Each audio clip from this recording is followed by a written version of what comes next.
4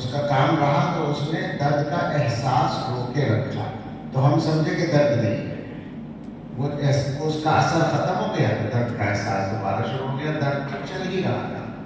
تو اس کا مطلب یہ ہوا کہ تکلیف اصل درد سے نہیں ہے، احساس سے ہے۔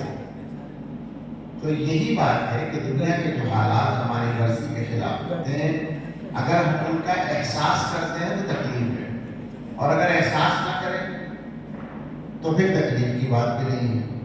اب یہ کہ احساس کیسے نہیں کریں گے، کیا ہم بے حس ہو جائیں گے؟ نہیں، ہمارا ایک مزاج ہونا چاہیے، وہ مزاج اگر بن جائے گا تو وہ تکلیف دور ہو جائے گی، اور وہ مزاج ہے اللہ کی مرضی میں ناز کریں گے۔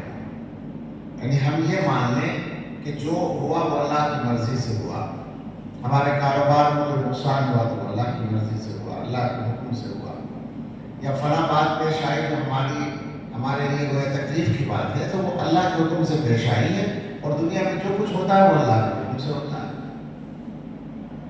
اسی سے ایک مسئلہ اور حل ہو جائے گا کہ اگر خدا نخواستہ کوئی پریشانی ہوگی تو ہمارا ذہن اس میں الٹا کام نہیں کرے گا، جو آج کل 99% کرتا ہے کہ فلاں بات ہو گئی تو فلاں نے نقصان پہنچا دیا، ہمارے کاروبار کو فلاں نے نقصان پہنچایا، اور زیادہ تر تو ماورائی چیزوں کا خیال ہوتا ہے کہ فلاں نے کچھ کروا دیا، بیماری بھی اسی سے آ گئی اور کاروبار بھی اسی سے ختم ہو گیا، رشتہ بھی اسی سے ٹوٹ گیا، ساری باتیں فلاں کے ہاتھ میں۔ تو سوچنے کی بات ہے کہ سب کچھ فلاں اور فلاں کے ہاتھ میں ہے یا اللہ کے ہاتھ میں؟ ظاہر ہے کہ جو کچھ ہوتا ہے اللہ کے حکم سے ہوتا ہے۔ حضرت عبداللہ بن عباس رضی اللہ تعالیٰ عنہما کو حضور علیہ السلام نے کچھ نصیحتیں کی تھیں، تو اس میں 2 جملے ایسے ہیں جو اس مسئلے کو بہت آسان کرتے ہیں۔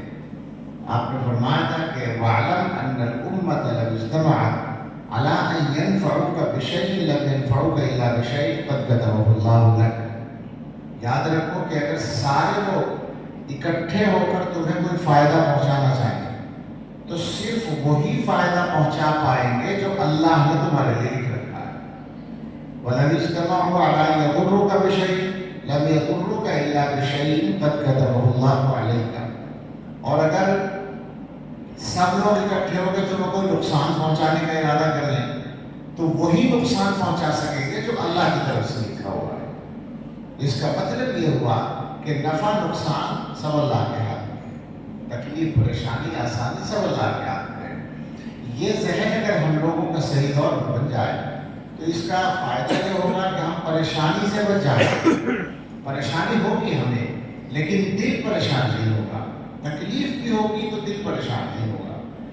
اور دوسرا بات یہ ہوگا کہ ہم اپنے اعمال کو ٹھیک کرنے کی کوشش کریں گے۔ اس زمانے میں اگر مسلمانوں کا کوئی مسئلہ سب سے بڑا ہو سکتا ہے تو یہ ہے کہ ہم لوگ اپنے آپ کو ٹھیک کرنے کی کوشش نہیں کرتے۔ دنیا کو ٹھیک کرنے کے لیے ہم تیار ہیں، تو دنیا تو ہمارے بس میں نہیں ہے، جو ہمارے بس میں ہے وہ ہم نہیں کرتے۔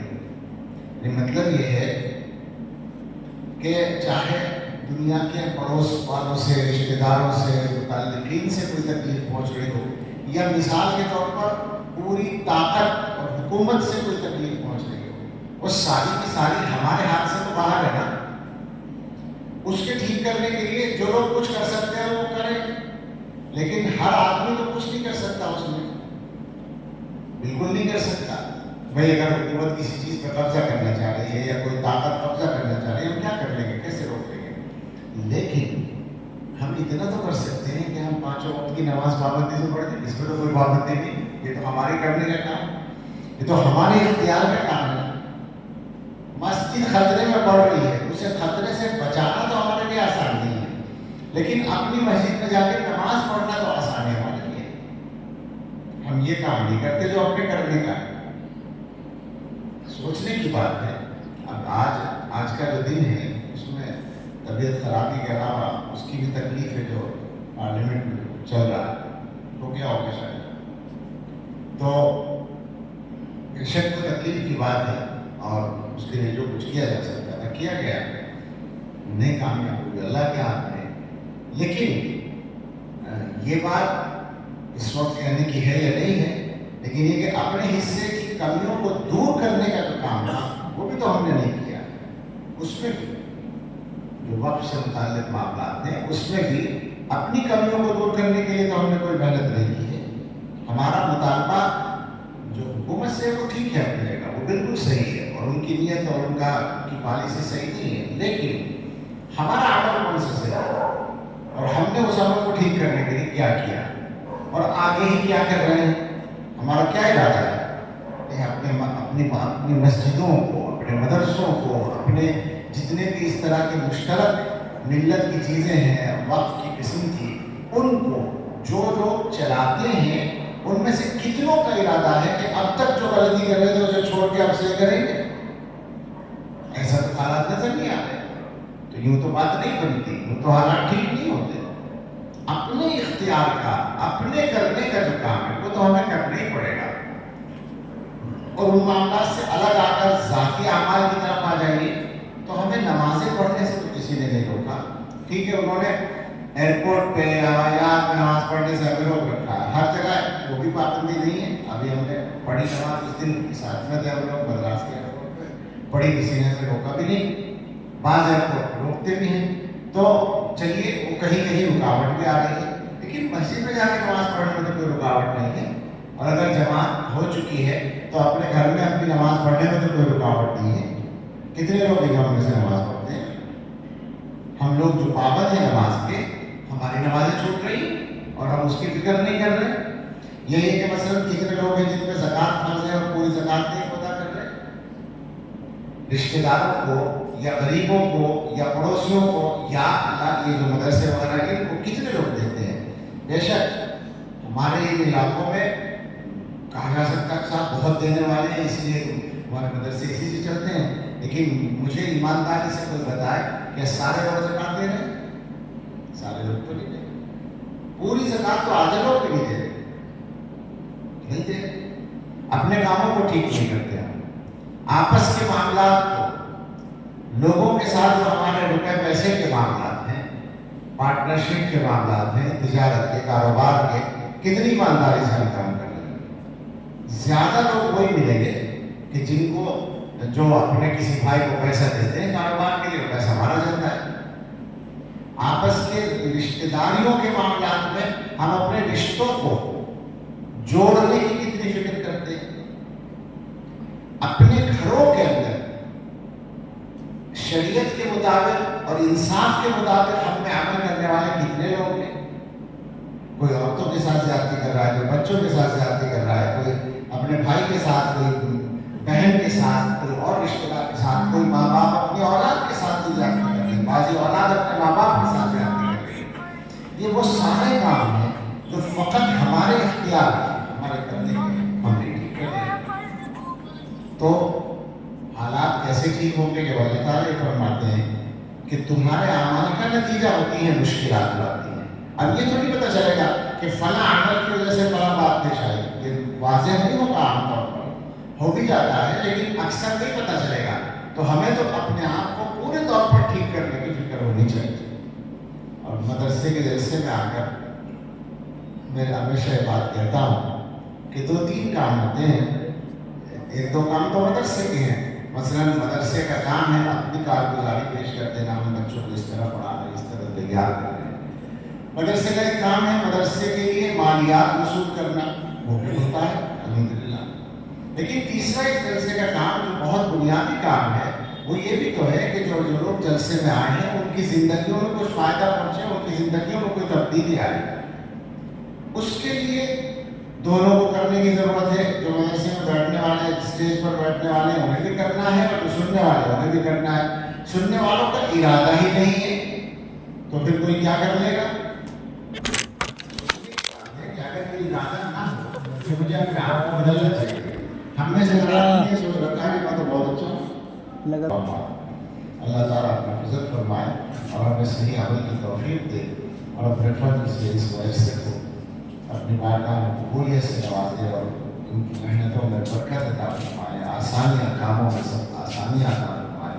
جو ضروریات ہوں اللہ بہت آسانی کے ساتھ اب بھی اور ہمیشہ ان کی تکمیل فرماتا رہے. آمین.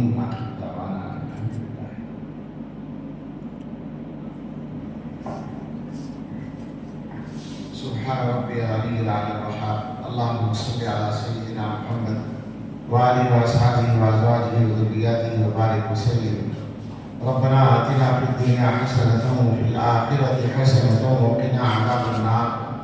ربنا لا تزغ قلوبنا بعد إذ هديتنا وهب لنا من لدنك رحمة إنك أنت الوهاب. ربنا هب لنا من أزواجنا وذرياتنا قرة أعين واجعلنا للمتقين إماما. اللهم إنك عفو تحب العفو فاعف عنا.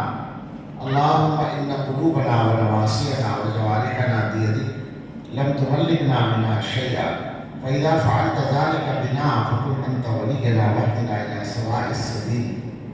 اللهم وفقنا لما تحب وترضى من القول والعمل والفعل والنية والهدي إنك على كل شيء قدير. اے اللہ ہم سب کے گناہ معاف فرما دیجیے۔ اے اللہ ہم قدم قدم پر آپ کی نافرمانی کرتے ہیں، روزانہ 10 مرتبہ گناہ کرتے ہیں، غلطیاں کرتے ہیں، آپ کی نافرمانی کرتے ہیں اور توبہ کی فکر نہیں کرتے۔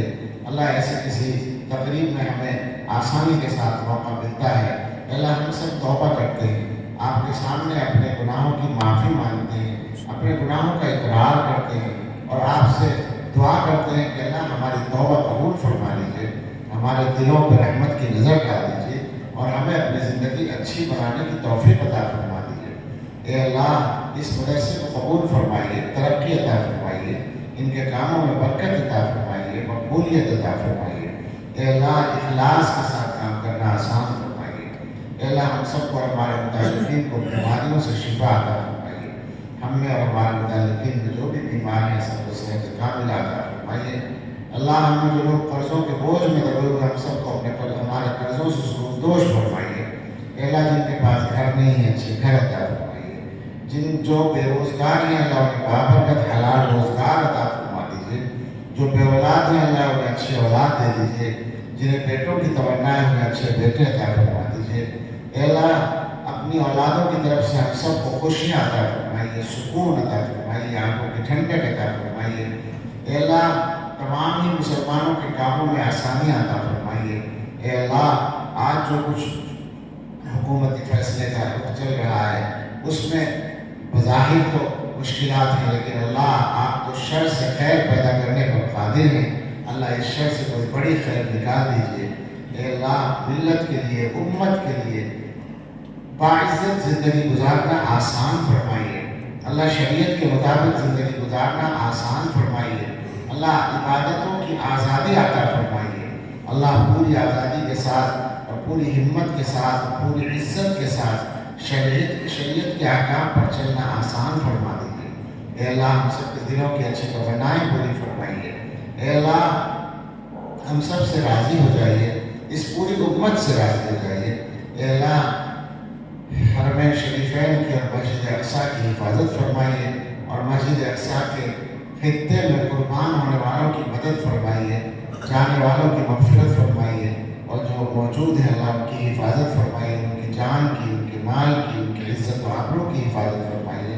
اللہ ہم سب کی اور ہمارے متعلقین کی اور تمام اہل ایمان کی جان و مال، عزت و آبرو، گھر بار، مال اولاد، کاروبار اور سب سے بڑھ کر ایمان کی حفاظت فرمائیے۔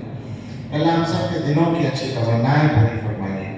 اللہ اس جلسے کو قبول فرمائیے اور مدرسے کے لیے نافع بنائیے، ہم سب کے لیے نافع بنائیے اور اس کی برکت سے ہماری زندگیوں میں تقوی عطا فرمائیے، ہمیں اپنی زندگیوں میں تبدیلی لانے کی توفیق عطا فرمائیے۔ مولانا اکمل اور ان کے رفقا کی، ان کے بھائیوں کی، متعلقین کی ہر شر سے حفاظت فرمائیے، مدرسے کے معاونین کی اور تمام تعلق رکھنے والوں کی، پڑھنے پڑھانے والوں کی حفاظت فرمائیے اور ہر قدم پر مدد فرمائیے۔ اے اللہ ہم سب کو امن و عافیت عطا فرمائیے اور عافیت کے ساتھ ہمارا کام بنائیے۔ اے اللہ ہم سب کے لیے اور پوری امت کے لیے آنے والے وقت کو گزرے وقت سے بہتر بنا دیجیے اور سب سے بہتر ہم سب کے آخری وقت کو بنا دیجیے۔ ربنا تقبل منا انك انت السميع العليم وتب علينا انك انت التواب الرحيم وصلى الله على سيدنا محمد وآله وأصحابه أجمعين۔